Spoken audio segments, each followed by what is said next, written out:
ആരാണി ഉണ്ണികൃഷ്ണൻ പോറ്റി?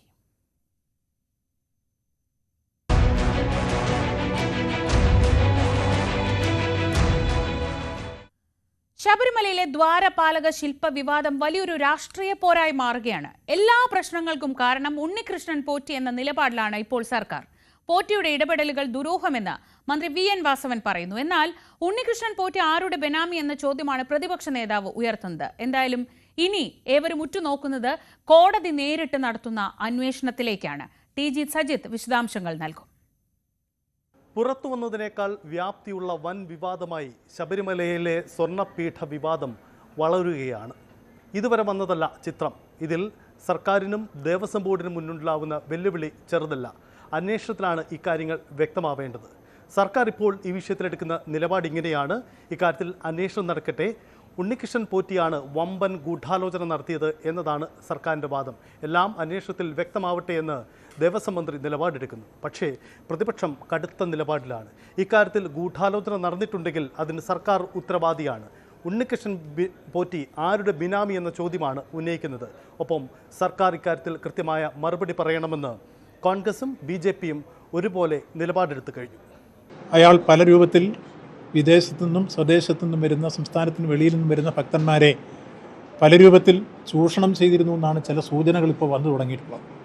അതെല്ലാം സമഗ്രമായി പരിശോധിക്കുമ്പോൾ അതെല്ലാം വെളിയിൽ വരും. എല്ലാം വെളിയിൽ വരണം. ഇതിലെല്ലാം ദേവസ്വം ബോർഡും സർക്കാരും കൂട്ടുനിന്നു.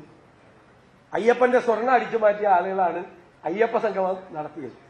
അത് മാറ്റം വരുത്തണം എന്നുള്ള നിർദ്ദേശം അല്ലെങ്കിൽ ആ സജഷൻ ആരുടെ ഭാഗത്തു നിന്നുണ്ടായി?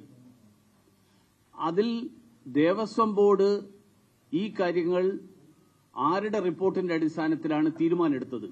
ശബരിമലയിൽ നടന്ന കാര്യങ്ങളിൽ ചില വീഴ്ചകൾ സംഭവിച്ചിട്ടുണ്ട് എന്ന് പരോക്ഷമായെങ്കിലും ഇപ്പോൾ ദേവസ്വം ബോർഡ് അധികൃതർ സമ്മതിക്കുന്നുണ്ട്.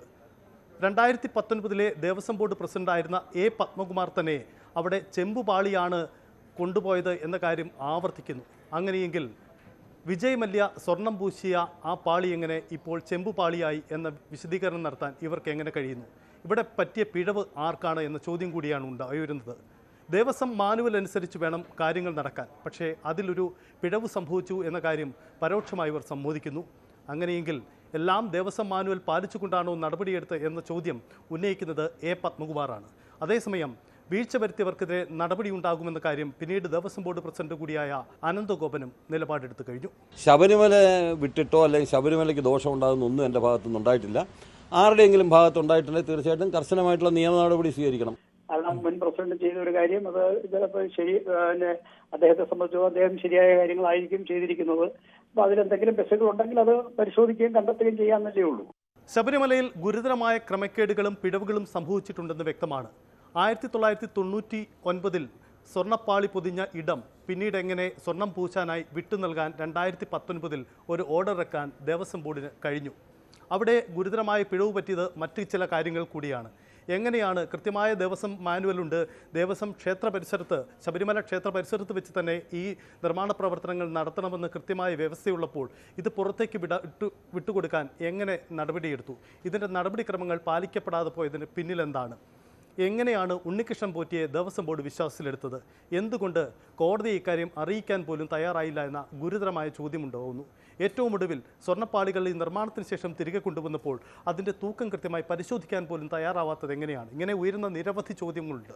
എന്തായാലും ഇക്കാര്യത്തിൽ ദേവസ്വം ബോർഡിന് സമാന്തരമായി ഇപ്പോൾ ദേവസ്വം വിജിലൻസിന് സമാന്തരമായി ഇപ്പോൾ ഹൈക്കോടതി നടത്തുന്ന അന്വേഷണമാണ് ഏറ്റവും സുപ്രധാനമാവുന്നത്. എന്തായാലും വ്യക്തത വരുത്താനുള്ള നിരവധി കാര്യങ്ങളുണ്ട്. ശബരിമലയിലെ അവശേഷിക്കുന്ന ഈ ദുരൂഹതകളിൽ വ്യക്തത ഉണ്ടാവണം. അത് പൊതുജനങ്ങളുടെ ആവശ്യമാണ്. ശബരിമലയിൽ നിന്നും സ്വർണം കടത്തിയതാരാണ്? കടത്തിയതല്ല മറ്റെന്തെങ്കിലും സാങ്കേതിക പിഴവാണോ ഉണ്ടായതെങ്കിൽ ഇക്കാര്യത്തിൽ കൂടി വ്യക്തത ഉണ്ടാവേണ്ടതുണ്ട്. എന്തായാലും അന്വേഷണം നിർണായകമാണ്. ഹൈക്കോടതി നിർദ്ദേശപ്രകാരം നടക്കുന്ന ജുഡീഷ്യൽ അന്വേഷണം ഇക്കാര്യത്തിൽ വ്യക്തത വരുത്തുമെന്ന് പ്രതീക്ഷിക്കാം. കൊലവിളിയിൽ ഖേദിക്കാതെ പ്രിന്റു.